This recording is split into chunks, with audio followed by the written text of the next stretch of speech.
આપણે ભગવાનને દૂધ ધરાવ્યું.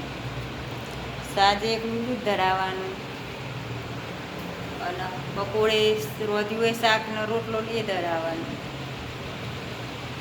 અને ભગવાન જમી લે એટલે આપણે પછી જમીએ.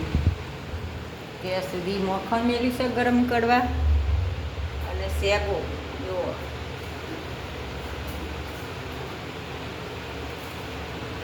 ચોરાની શેકો બાફેલી ખાવાની એવી મજા આવે ને, તમે કોકદાર ખાઈ જોજો બાફીને, ટ્રાય કરી દીધી. પહેલાં અમારે તો ઘરના ખેતરમાં બહુ થતી. આ તો રોજરાને ભૂંડિયા રવા દેતા ને એટલે થતી નહીં. શાક લેવા જાય થોડી જોઈ કાઢી એટલે લાઈ ઈચ્છા થઈ જાય કે ચાલો બાફીને ખાઈશું. જુઓ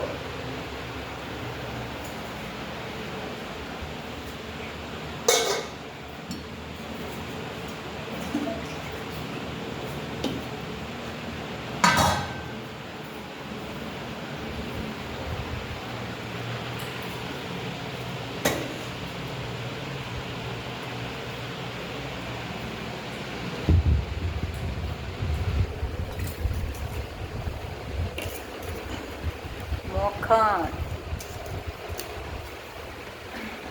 બાજરીના રોટલા, મરચો.